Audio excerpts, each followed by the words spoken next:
Hi, fire signs. Welcome to Higher Source Tarot for your year of 2022 love predictions. What's going to happen with love in 2022 for Aries, Leo, and Sagittarius? Now, I do want to talk just for a moment. So if you want to scroll through to where the reading begins, feel free to. We're going to start off with the Angel Tarot cards and then use the Rider-Waite deck. I just want to thank everyone for subscribing and helping the channel hit 100,000 subscribers. It is amazing to me. I have to tell you, I've been reading tarot since I was about 17 and I'm almost 49, a long time. It's sacred to me. It's important and special to me. And I didn't realize that tarot was even on YouTube. I was watching a lot of Eckhart Tolle and Abraham Hicks, and all of a sudden tarot got recommended. And I thought, what in the world is this? And so I started watching it a little bit to get a better understanding of how it's done on YouTube. And I thought, you know, I love these cards. I love the sacred divination. Let's give it a whirl. And here we are. So I love you and I appreciate you all. All right. What advice do you have for Aries, Leo, and Sagittarius? Whoops. Lost a couple cards, but you know what we're going to do? I'm going to take these as jumpers. We're going to put them over here. All right, advice for Aries, Leo, and Sagittarius for love, please. Messages for love. Okay. So we'll begin. I'm going to lay out the cards first, and then I'll explain the positions as we go along, because this is a little different kind of a spread, and I just don't want it to overwhelm everyone as I'm going through, because you'll say, oh my God, I can't remember all this. Don't worry, we'll do it together.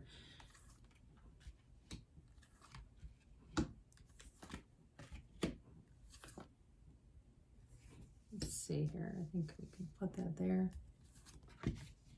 Sometimes it gets a little hard to keep all the cards on the camera, but I think I can do it.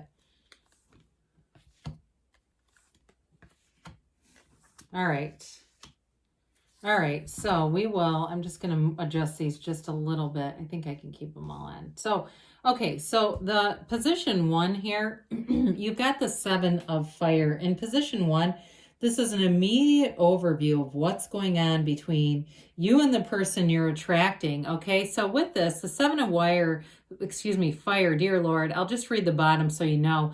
Defend your beliefs and decisions, stand your ground, choose your battles wisely.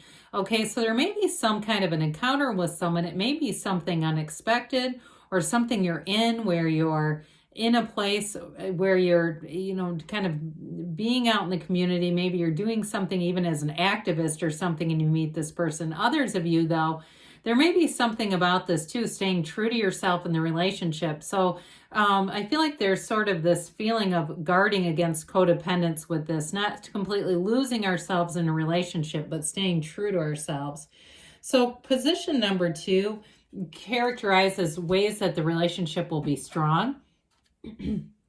With the 9 of fire, it says, do not give up. Protect that which you have created. Have courage and believe in yourself. So if it's something to do with a relationship that you've already attracted, it's really about working through things and moving forward with things, allowing the relationship to, it says don't give up. So it's allowing the relationship to expand. But it's also, for some of you, I feel like it's about don't give up on love. If you're saying, I've had a hard time with this, I'm having a hard time with this, and just even attracting, keep going, because there are billions of people out there for you. So then in the 3rd position here, we've got the Ace of Fire, which is a beautiful energy.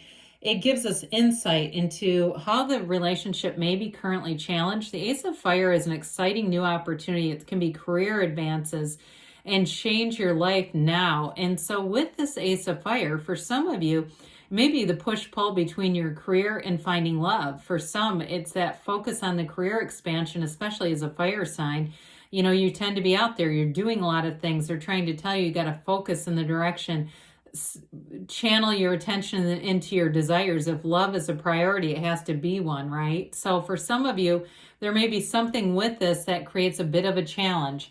Now we get into this side of things, and this represents really your influence on the relationship, these next couple of cards here. So with this is your hopes for the relationship. You have the Queen of Air. You're independent, experienced, realistic, and witty. Objective decision making, clearing away all that no longer serves you, seeing the humor in a situation.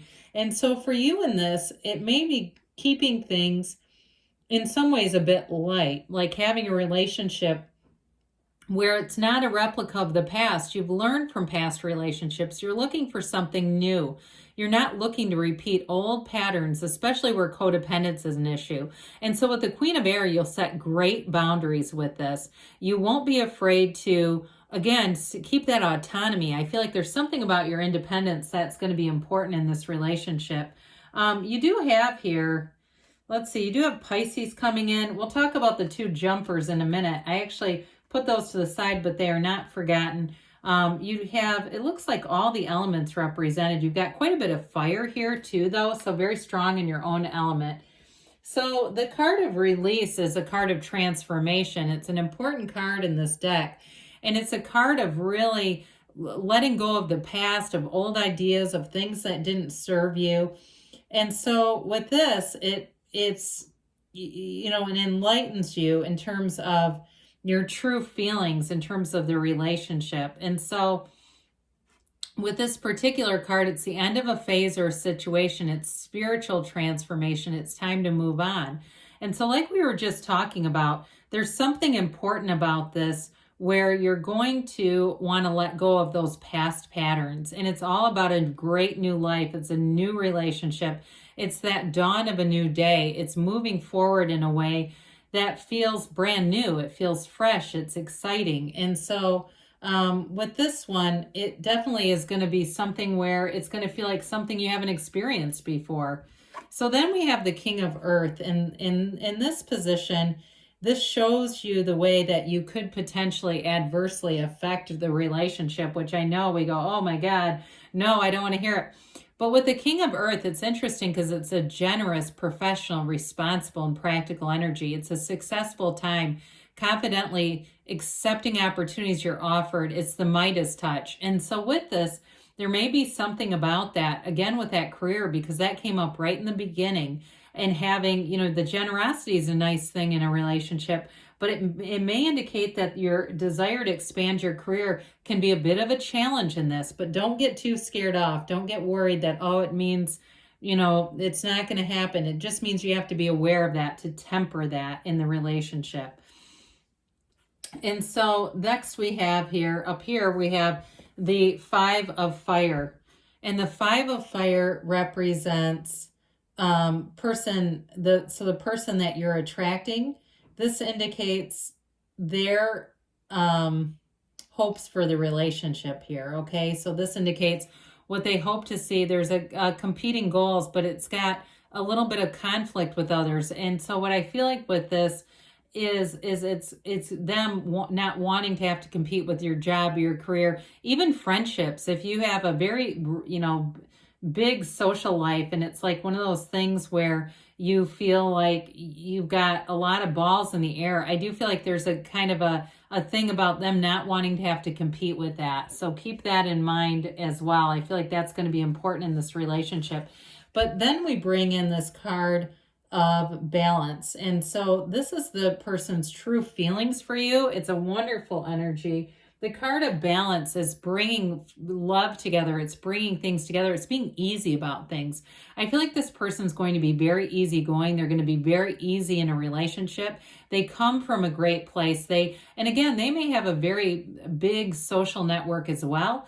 This is also too Sagittarius energy. So the need for balance and moderation, cooperation, compromise, waiting for the perfect timing. So there may be something, if your career is really robust, there may be somebody here, I feel like they're aware of you, but they're waiting for the right timing, okay? They're not going to just show up if they think that you don't have time, because they don't want to miss an opportunity where you say, this is great, but I don't have the time for it. So with this can be how they might adversely affect the relationship. They've got ego, and the ego energy is a false sense of entrapment, being overly focused on material, negative or fear-based thoughts. So this can be an energy of being a bit obsessive. And so with this person, there may be something about that where they may have ideals in mind for the relationship, and they're also going to have to learn that balance energy. that kind of being easy about things, letting it go and letting it flow. And I feel like that's the overall for the whole relationship. Making time for it, being easygoing about things, allowing things to develop and be in flow here. And so this is the last two cards are the ways that you and this other person can offer insight into the relationship. So they have the Seven of Earth in terms of how they could be of help to you, how they could enrich your life. And their energy here are seeds well planted. It's a temporary pause in action, a necessary worry. And so with them, it may be about soothing that. If you've got some worries about how am I going to do all of this, they may be just the person to help with this. And then your energy, the way that you're going to help them, important psychic insights, events behind the scenes, releasing fears that hold you back. And so I feel like that robust fire energy is the key to this, that spontaneity, that thing of I can do anything. I'll just move forward with this regardless of if the timing is exactly right. And so we've got a couple more cards left here. This tells us the most likely scenario, okay, of things as the relationship goes. You've got the King of Water. It's wonderful. It's trustworthy, compassionate, respected, cultured. I feel like this relationship is going to be a bit of a learning how to navigate each other's lives, how to incorporate each other, how to bring in balance. But with the King of Water, it is absolutely true love. They say, open your heart and your mind to those around you. Be trustworthy, heartfelt. And it's also, too, an energy where you give. And so as you give, you receive. So the two jumpers that we had were the Wheel and the World. Of course, the Wheel is a wonderful card of momentum. It's a time of positive change. A situation suddenly moves forward. Fortune is on your side with this. And then, of course, the World, a job well done. It's joy, it's contentment and gratitude, the path toward enlightenment. So they're telling you this relationship is special, it's important, and it's something that's moving forward and it's full of love. So let's do a quick time predictive. We're going to use the regular tarot for this. And you definitely have love here, though. You know, and it's kind of one of those readings where there is an outcome. So those don't always, you know, it doesn't always predict it. But you have love coming in 2022. What else do the fire signs Aries, Leo, and Sagittarius need to know about love in 2022, please? Okay. So we are going to... I think what we'll do here is just use the Wheel and the World as our clarifiers overall rather than pulling out additional cards. This deck feels so small compared to the Angel Tarot, even though there are always 78 cards in the tarot, just so that we are clear about that. All right, we're going to go month by month. So we've got March is the Seven of Cups. April, we've got the Ace of Cups. May, we have the Knight of Cups. June, we have the Six of Pentacles. July, we have the Five of Cups. In August, we have the Four of Wands. September, we've got the the High Priestess. October, we've got the Five of Wands. In November, we've got the Knight of Pentacles. And then in December, we have the Fool. So I feel like what they're telling you is when we get in here into March here, you're going to have choices, okay, that begin this. I feel like the really great months for love are going to be April, May, July. I mean, those are beautiful. And I feel like you could, by the time you get into December here, that could be like elopement time, okay? So with the World and the Wheel here. But the Ace of Cups, this offers you a beginning. Aces are initiations and beginnings. So April is a great time to meet somebody. And it's that kind of meeting where it's a life partner for you. This is a love that grows and expands and is an energetic connection. So if you're feeling it now, it's coming. Now, if you've already met somebody, it's just more that commitment. It's deepening the commitment. It's being more clear about it. So into May, we've got a relationship that's taking off here with this Knight of Cups. It's making plans for the future. It's being in love. It's seeing the future together. It's divinely guided, and it is a very big offer. It's somebody who wants to give their whole heart. Again, it could be a water sign for some of you, or a fire sign too. You have quite a bit of that as well. So into June here, you've got this Six of Pentacles. So this, for some of you, might be moving in together, making your finances together, but it's definitely a reciprocal energy, and it's something that's going to really bring the relationship forward, where you know you can trust this person in good times or bad, and you can kind of get into that sense of that give and take, almost like a marriage for some. So into July here, we've got this Five of Cups. There might be a minor situation in your life, but I feel like the relationship helps it. I don't see this as a breakup at all. It feels like you may have some bit of an issue in your life, but it's like you've got these two cups. This is your home back here. This is your soft place to land, and the relationship is a huge part of that. So into August, you've got a marriage card here with this Four of Wands. This is a wedding ceremony. It'll be a great time to celebrate, to be in love, to go to outdoor concerts, to go do things, just to be in that place of knowing you're on the right path. It's also a law of attraction card, so you're attracting it now. We don't get what we want, we get what we are, and this is what you're attracting.